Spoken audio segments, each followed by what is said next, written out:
Oh, what's going on, GameLeap? It's Coach Jizz back at it. I hope you're all having a great Season 11. And in today's video, we're going to be revealing the 20 worst champions of patch 11.7, which is coming out today. So to be ready for it, to know the champions you should probably stay away from, this video is going to be a biggie. And we're still running timestamps on these videos, guys, so you better still be liking them. And one other thing I know you're going to like is the GameLeap website. For everything related to league improvement, we have it. Daily uploads from the Jizz and our other challenger players and coaches, champion courses, guides, you name it. So join thousands of your fellow summoners, guys, and get signed up. Links as always in the description and comment section. Alright, let's get into it. And starting us off, we have a mid laner who is a bit more of a pain to play against in higher elos, but in lower elos, Zoe is free gold. Since the 11.6 Seeker's arm guard nerf, it's just very easy to kill you. Whether you're an AD assassin, an AP assassin, a chem tanking Hecarim, you're so squishy and accessible. Next patch with Serylda's Grudge buffed, you're going to see more Zeds, more Talons, more Kianas, and with Trinity Force buffed as well, good luck trying to stop Camille from kicking you back to base. On top of that, Everfrost is getting nerfed, so its Glacier active's damage is reverting to its 11.4 numbers, and its cooldown is increasing to 30 seconds.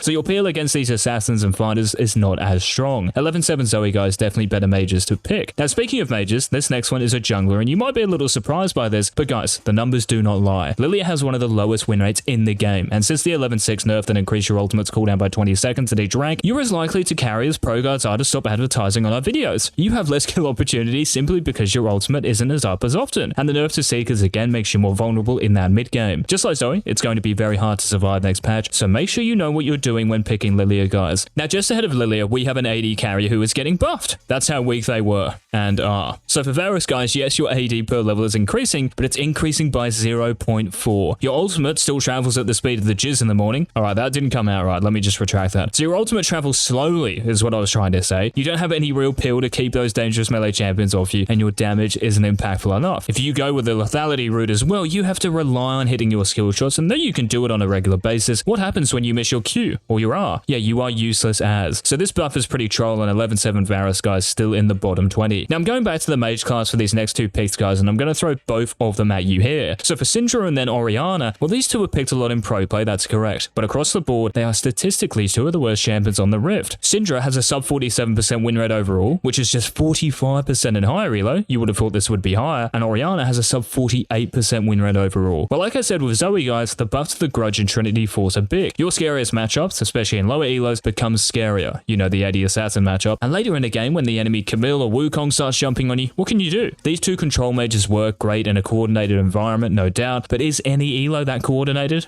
No. So unless you're a hardcore gamer, I would recommend ignoring Syndra and Ori next patch. Hard to make work and not worth the effort. Now the top 15, guys, we are starting with a champion who is copping two major item nerfs next patch. I don't know if the balance team is more of a dog team than a cat team, but it would explain why Rengar is going to be bad again. Essence Reaver is getting nerfed, so it's costing 100 less gold, but you're losing 10 AD, which straight up isn't worth. And then Lord Dominic's Regards is nerfed too, so it's costing 100 more gold and giving 5 less AD. So both items might cost the same overall amount, but both power spikes are weaker. With less attack damage, this affects your passive, your Q, your E, your R, your clear, your dueling, your one-shot potential, everything. So 11.7 Rengar, guys, is going to be one sad kitty. Now, I hate to do this to you mid laners, I really do, but coming in at number 14, we have another mage who is going to die as much as anyone next patch, and that is Cassiopeia. With Everfrost nerfed, you have less defense and offense, and because Seraph's Embrace no longer gives you a big-ass shield, and Seekers is a lot weaker, you are 24/7 vulnerable. You have to play the game in fights and lane almost perfectly to even have a chance of 1v9ing, and it's just too hard to make work. So 11.7 Cats, guys, lacking a lot of venom. Alright, I'm gonna mix it up, don't worry, because coming in next, guys, is a top laner who has been nerfed a couple of times recently, and the landscape of the top lane next patch isn't going to favor Renekton. Since the 11.4 Q nerfs and 11.6 R nerf, Renekton's win rate has plummeted, and next patch with Trinity Force buff, think of Camille, Wukong, even Fiora, these matchups become a lot harder and push you further down the ladder. Like if you're a top laner and want a fighter or bruiser to play, Renekton isn't even worth considering. Now another champion not really worth considering, I mean you can still carry of course, it's just super hard, is LeBlanc. But just LeBlanc has been buffed twice this season. Eh? Twice? Well, Varus has been buffed 3 times since 11.1, and he still sucks. It is true, Riot did buff you last patch, they reduced your W's mana cost, but seriously, did any of you LeBlanc mains throw a party after this? No, because it means nothing and doesn't help your weak wave clear, it doesn't help you survive in a meta where damage output, well, it's just everywhere. And I've said this a few times already, but next patch is going to be even more severe with the Grudge buffed and Trinity Force buff. You still pack a punch, don't get me wrong, but that's not the only aspect of this game. So 11.7 LeBlanc, guys, a struggle. Now speaking of struggling, honestly, who wants to know a jungler they shouldn't play next patch? So the 11th worst champion of 11-6 guys is Olaf, who now has a 47% win rate because of all the recent nerfs. It feels like yesterday I was getting chased down by an axe-throwing Viking. Well, I'm not going to lie, I'm glad those days are over. Now, not much is really affecting Olaf next patch, if anything, which is why his current bad state is going to continue being bad for the next 2 weeks. The nerfs to your healing and major items guys, like Gore Drinker in particular, have had a huge impact on your level of success, so if you want to win in 11-7 guys, stay away from the laugh. Now, we've talked about mages lacking peel in 11-7. Well, the ultimate peeler in the game, Soraka, will continue to not be enough of a peeler next patch. Now, the Moonstone renewer nerfs in 11-4, Grievous wounds being more effective and more common than D-Lift introducing our videos, and the rise in play of AD assassins which can one-shot you whenever they want. Yeah, look, I would not want to be picking Soraka next patch. Also, the fact that Alistar, Rell, and Thresh are getting nerfed to a 3 support you do well against, well, this might mean Seraphine, Nami, and other enchanters get played who you typically struggle against. So yeah, not a fan of 11-7